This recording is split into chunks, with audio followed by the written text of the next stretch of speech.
Hey guys, Toby Mathis here with the Anderson Business Advisors podcast and also on our YouTube channel. I have Karim Hanafy, attorney and head of Anderson's exempt entity group, and we're going to be talking about all the things you can do as a nonprofit. So I know we're going to be going over 10 popular types of nonprofits, but this really focuses it on is what type of activities can be exempt. And there's really two broad categories. There's exempt, doesn't pay tax, and then there is exempt, and other people can give you money and write it off as a charitable donation. Those are two very different things, and Kareem's going to go over it today. So welcome, Kareem.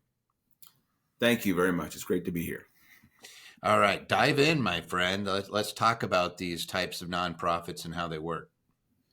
Okay, just brief intro about myself. I am Karim Hanafy, nonprofit attorney here with Anderson Business Advisors, and been working in this area for about over 20 years. So 15 years before I joined Anderson, and I've been with Anderson now for almost 3 years. And I like to say that in the 3 years that I've been working here, I've gained another 15 years of experience. And it's because of the volume of clients that we work with. You know, we deal with easily at least one new client each day. And we give them a lot of advice and recommendations, but they also teach us some things too. So we're learning a lot from these clients, and we're taking what we've learned from other clients and helping it and applying it to new and existing clients or future clients as well about recommendations we can give them. So, we give them suggestions to expand on what it is that they're thinking of doing. And in addition, there are many clients that are interested also in forming a nonprofit, but they're not sure what they want to do. So we've come up with 10 popular types of nonprofits. These are the kinds that we see all the time within Anderson, the types of entities that we set up. So these are typically the ones that, and we're going to go through kind of the 10 common types. So the first one, sorry. So the first one is dealing with humanitarian relief. We call it that. It's just assisting and you're supporting, low income families, refugees, women and children, shelters, all of these things. It could be soup kitchens. It could be even toys for children, sports equipments, even balls, for example, basketball, soccer ball, football, anything like that. And it deals, with food, clothing, shelter, expenses, medical care, housing assistance, even education. All of these are the types of things that you can do within the humanitarian relief. And it could be non-cash or cash. And the cost to operate this is very low. It doesn't require any money at all because you can contribute, like use items if you wanted to do that. And you can do it domestically or internationally. And, the beauty of this is donating these items. If you do it to individuals, it's not going to be tax deductible. But if you donate it to a 501c3, and then you donate it to them so that they can support low income individuals or refugees or women and children. And whether it's a cash or non-cash contribution, it's tax deductible doing it through a 501c3 instead of doing it directly to support these individuals. So there are many benefits with setting up, a nonprofit like this. It's easy to set up and operate. You get the tax deductions, and of course, you can make an impact.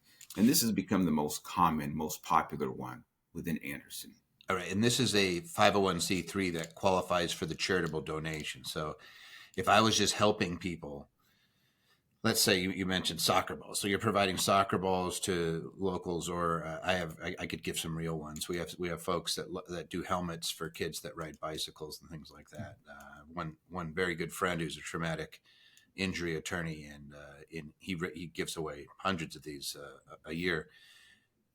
If I give money to that, I get a charitable donation, and it's exempt. So if it raises money, if it raises the donations plus it makes money, let's say it was selling helmets at a discount, it would not have to pay tax on any of that profit.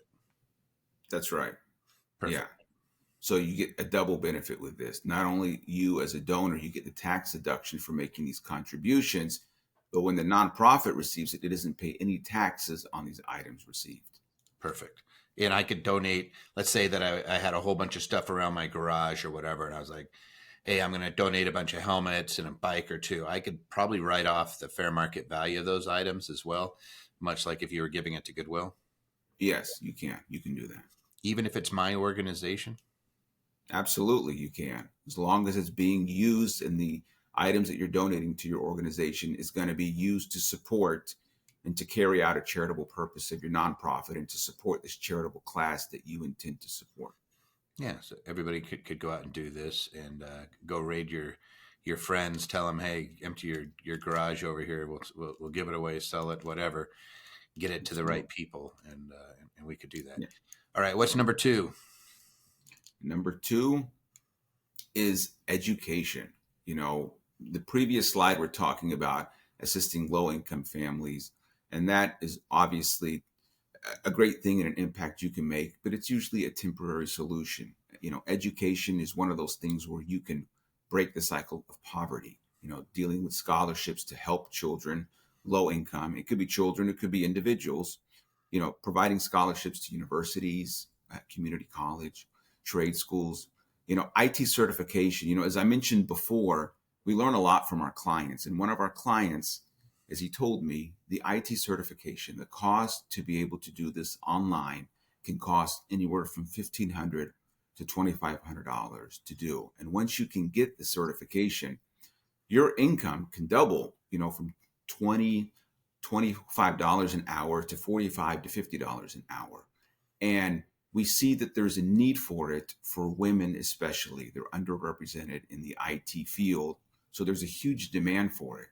So this client is offering to cover the expenses for women or individuals who want to get the certification to take the courses to become certified and become an expert in a specific field. So IT certification is very common. We have Mm-hmm. clients who have set up schools to do the HVAC, which is, heating, ventilation, air conditioning, refrigeration. And there's a huge demand for this as well, whether it's residential, whether it's commercial, dealing with diagnostics, service, maintenance, and repair, even sales. There's a high demand and there's jobs all over the country. And then welding. And I know, Toby, you've talked with someone who does welding. He has a school for this because there's a huge demand for this. He enrolls thousands of students on an annual basis for the welding because, again, there is a tremendous demand for it. You can build and create objects of metal, work with skyscrapers, rockets, pipelines. Welders can work at construction sites, railroads, Mm-hmm. aerospace factories, pipelines, electrical plants. Again, there's huge demand for this. So there's scholarships and educational opportunities in So, this area. so let me ask you a quick question. So, is this one also where I could get a charitable donation for giving to this organization? Yes, you can. Now, as a student, it's like a university, you're getting Mm-hmm. something of value in return. But if Yeah. you are someone who wants to help an individual to obtain certification or skill in this, and you're donating to support the organization, yes, it's tax deductible. Or let's say, you want to help encourage a student, someone to enroll in there, you can donate to the school as well. And again, it would be tax deductible to do Now, that. let's say that somebody says, "Hey, I'm going to set this up, and I'm going to create a scholarship program for my kids." You can't do that, can you? No, you can't, because if you do it for your kids, it's considered to be pre-selected, and the IRS doesn't allow that. And of course, there's the issues of a private benefit going to family members. So, it's Yeah, not absolutely. something that we would recommend. So for all you thinking, oh, I'm going to send all my grandkids to college. Can't Yeah, do it. You can set it up and help everybody else, but yeah, for your family, there's other ways. You could have your kids work, your grandkids work for your organization and give away money and yes. pay them a salary, and they probably won't pay much tax on it if they're in a lower tax bracket. But that's a topic for another day. Number three. All right. Number three. Um, Number three is activities to combat obesity, depression, dependency. It's affecting younger generations addicted to electronic devices. We're also seeing it with those, of course, with obesity. We see it with veterans, recovering addicts as well, even elderly folks. All of these becoming issues. So there are organizations that are conducting either social activities, outdoor activities, something to kind of get their minds off of this, from isolation issues and depression. Anything from sports, dealing with running, biking, rock climbing, These are all the different types of nonprofits that we have set up: tennis, soccer, and rugby. We've seen a lot for camping, outdoor activities. Social activities are very common. Chess keeps your mind on something else and focused on something else. And it can become an addiction as well of working, of Mhm. playing these sports or doing these sorts of activities. High school mentoring is common. Axe throwing, we have seen that for those with depression. That was popular. That got approved within a week. Ballroom dancing as well was the Wait, same you thing. had axe throwing for depression and you had it approved within a week? Yes, within a week it got approved. We need it. Ballroom We need dancing got more approved. axe throwing. We need Yeah. more.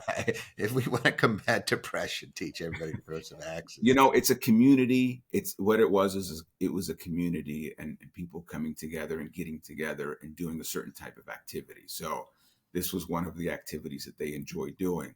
Never knew that it was such a thing, but it is. Ballroom dancing also got approved within a week. The outdoor activities do tend to get approved very quickly.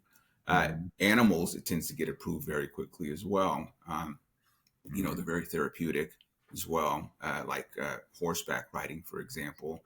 One Uh-huh. with dolphins was therapeutic as well. It got And, approved quickly. and this is still you get a write off. So if I donate to this and I'm still operating it, I could actually write it off as a charitable deduction. Yes. And it doesn't have to be the equipment. You may donate cash and say, purchase the equipment, purchase Yep. these items for others so you can do this as part of the activities as well. I do one of these. I have a sanctioning body out here in Vegas, and I always chuckle. Sanctioning means that we sanction amateur Muay Thai fights, and it's always fun. You go out there and try to raise some money, but you also have the events, and it goes to a good cause. But lots of fun. All right, number 4. I'm going to keep Number moving you 4. along because All we're going to right. be we're two lawyers. We could probably talk all day. All right, there's medical and financial support and research, and it's for those who have certain types of issues, usually medical issues. Mhm. Again, learning from clients. We had clients who were victims of traumatic brain injury, TBI. Mhm. Some can recover immediately from these injuries, while others have problems living independently, even working, driving, concentrating, remembering new information.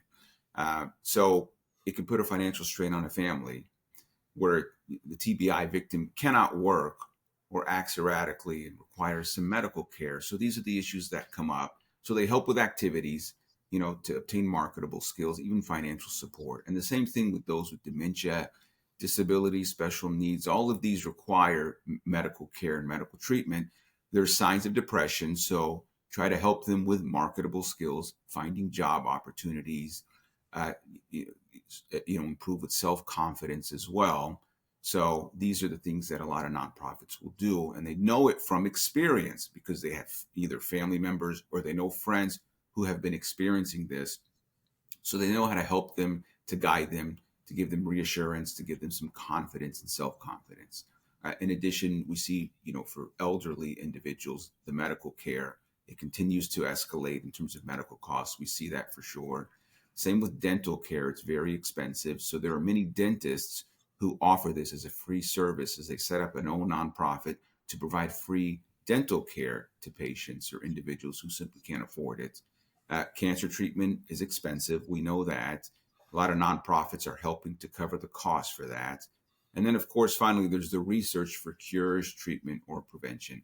That's not that's not as common, and the reason why is because it's not making an impact immediately on individuals to the same degree or to the same extent, and it can cost a lot of money to do the research to find the cures and the treatment and prevention as well. So again, learning from a lot of these clients about the Mhm. things that do work.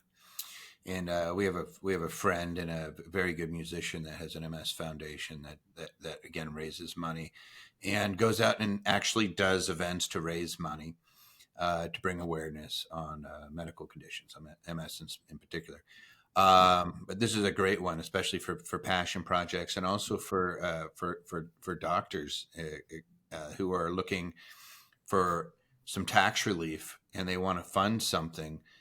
This is another great one for them to transition into and even make a living out of, as a second career or third career if they're done maybe grinding it out. Maybe they want to do some giving back. This is another place to create a nice landing pad. Yes. Number 5. Number 5 is assisting veterans and elderly. You know, Mm. both, they don't just need financial assistance. The reality is, especially veterans, they need medical care, they need counseling as well. Some are suffering from PTSD, so they need help with counseling with that, job assistance, housing to overcome homelessness. So all of these are very common. So nonprofits come in because they know that the VA is not filling in, providing so they want to kind of fund that gap of what they're seeing with what the VA provides and what's really needed for veterans. So it's activities to combat isolation and depression, the financial support, the medical support, the counseling, as we mentioned before, about pets and animals, and even housing to help with veterans. And also for elderly as well. We have one nonprofit that flies them in a plane for the elderly, activities, social activities. Another one takes them to see old cars because they love that. They can always connect with stuff with nostalgic things like that. Also, Mhm. bingo social events, at movies, activities that keep them socially engaged. So these are the sort of things that we see with nonprofits as We've well. seen residential assisted living qualifies. You Yes. could do transitional housing. You can do kind of a cool one. We've had a couple organizations that trained service dogs for veterans. Drops the suicide rate significantly for folks that are high at risk, and does some magic stuff there. Sometimes it's not human beings that could reach us. Sometimes it's animals. And all these organizations, again, you could make tax deductible contributions to, and they're exempt from paying tax on their profits and that revenue. So it could be a great win-win if you go out there and really push these things. Yeah. Um, Number six.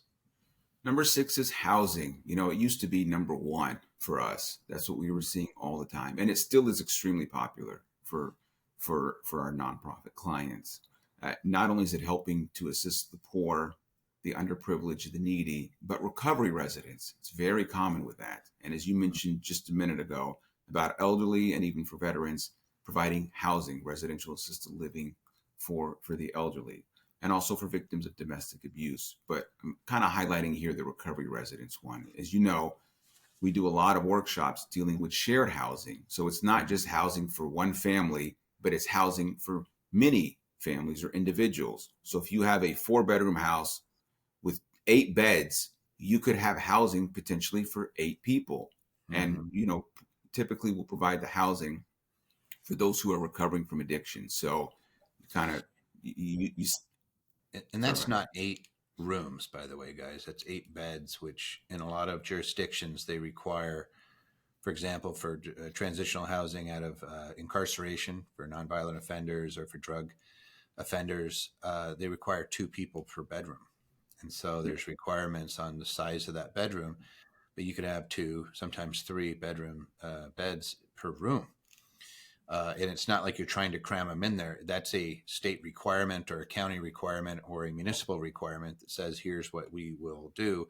And then they'll give you a grant to help your house out.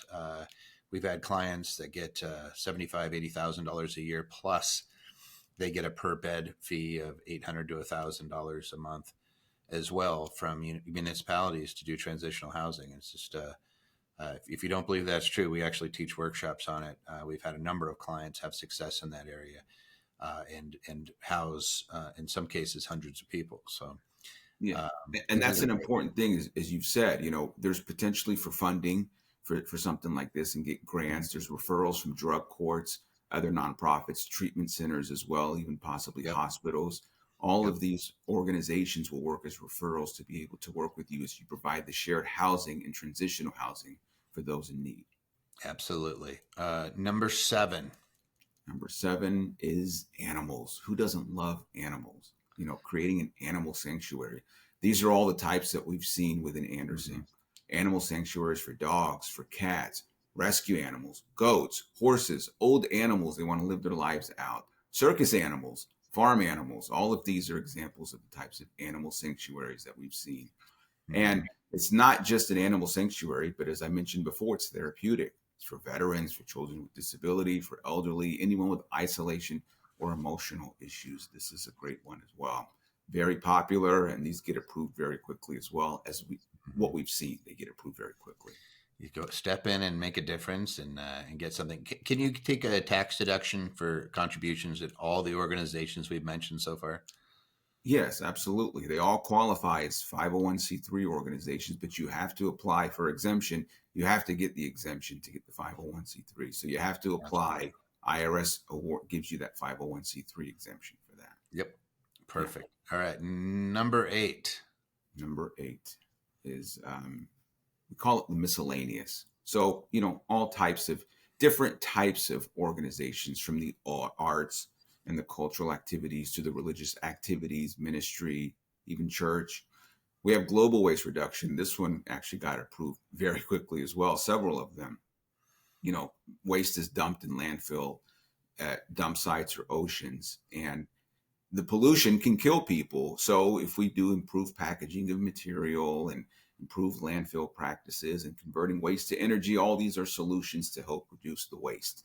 So these are examples of that. Of course, empowering women, children, underserved communities, and now, finally, we're seeing victims of hurricanes, unfortunately, and wildfire and tornadoes. So disaster relief, we like to call it that, and that's what the IRS calls it, is that. These are the types of miscellaneous nonprofit organizations that we And have these are seen. still 501c3s Yeah, eligible for donation plus exempt from tax on any of that revenue or any of the money it makes. absolutely. So any contributions you make, whether it's cash or non-cash, into the nonprofit, it's tax deductible.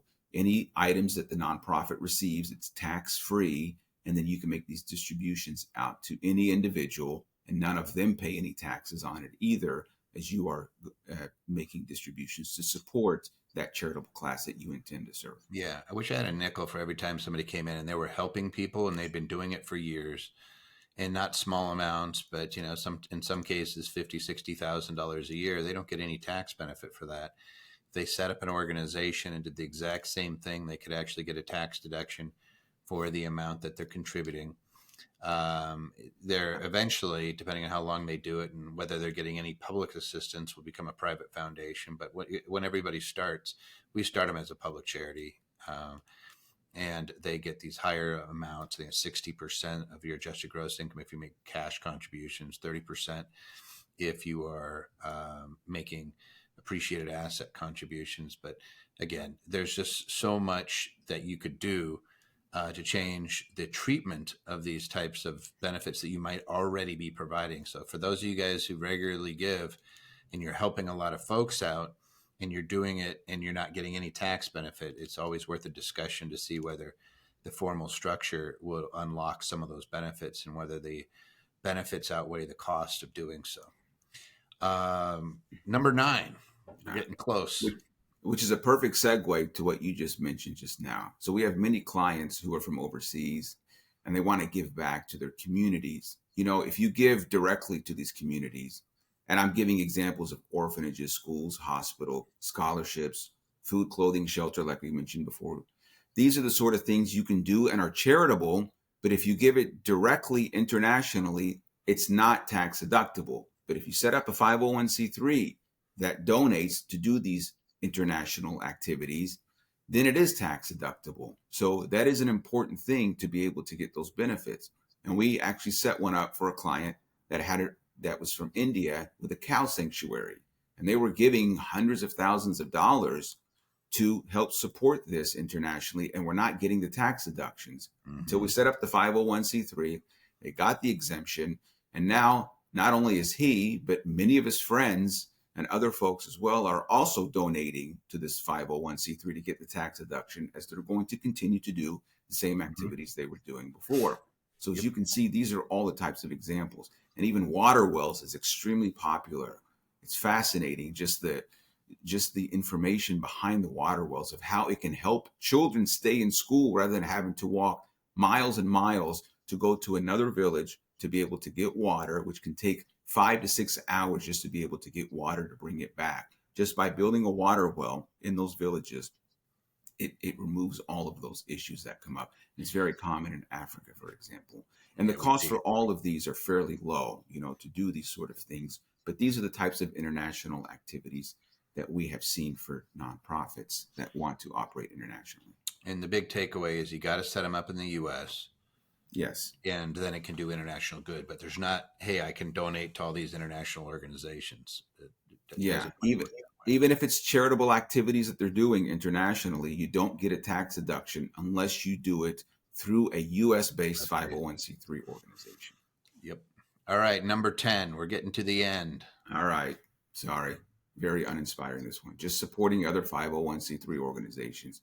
So your nonprofit can do any of those first 9, and in addition, support other 501c3 organizations that are doing the same types of activities described above. And this is very common, is that we've seen organizations do a combination of these things, of just doing their own activities directly, and in addition, they're supporting other 501c3 organizations that are doing these programs too. What's the difference between supporting other 501c3s and setting up a private foundation where they're mandated to give 5% of their assets every year to qualified 501c3s?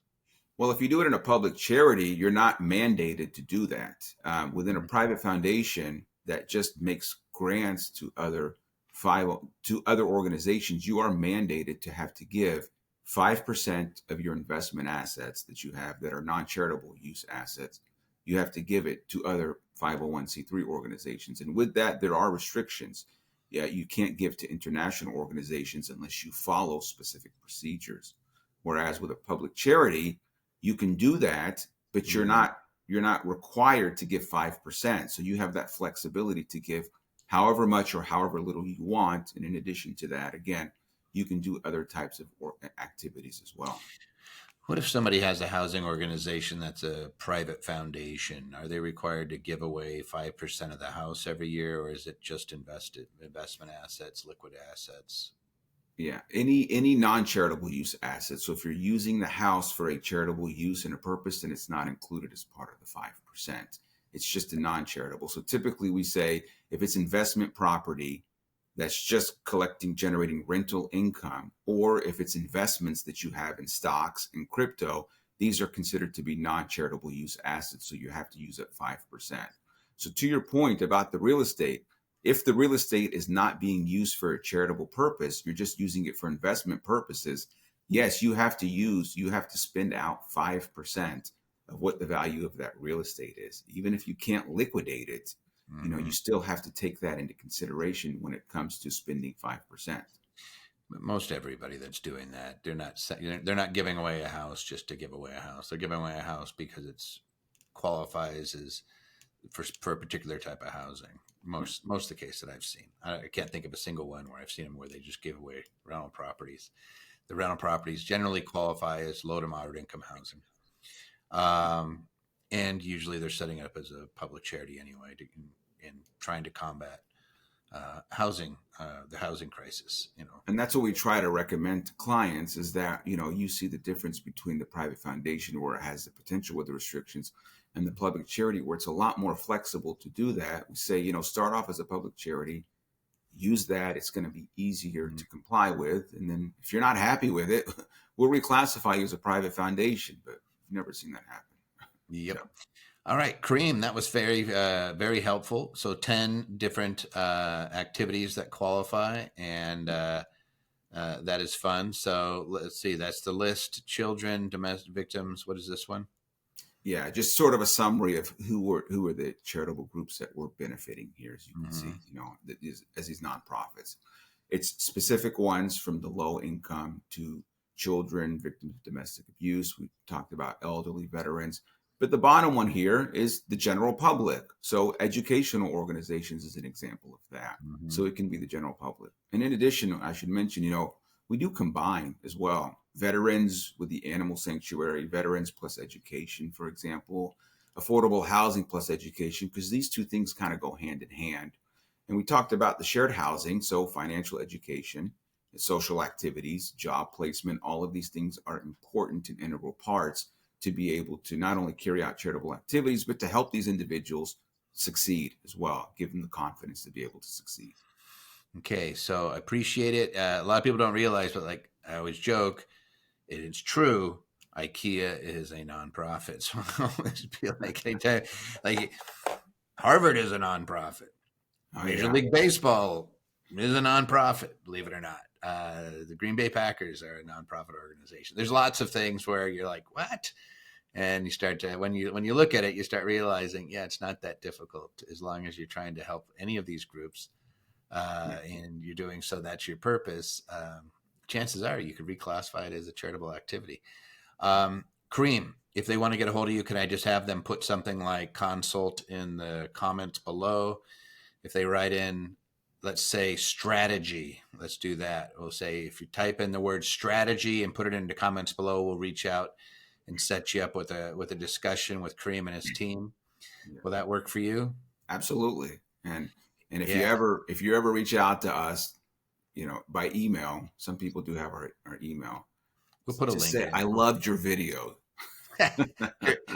Karim is very sensitive to the comments, guys. He doesn't like it when people make fun of his hair, which I've never seen, but apparently somebody did once, and that was it. Like, Karim is went on a bender of some sort. I think he's a runner, so he probably ran like 50 miles in a day. He was so upset.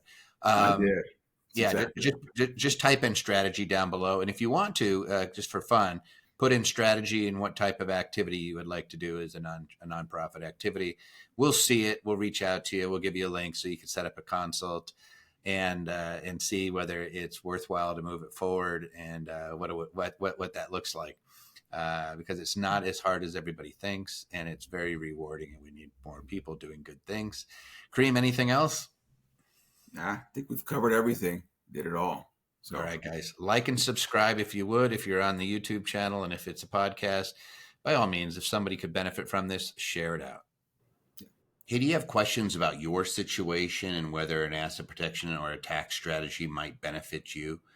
Just type in strategy, all caps, in the comments below, and we'll reach out to you for a free consultation. Make sure that we're answering the questions that you have and put you on the right path.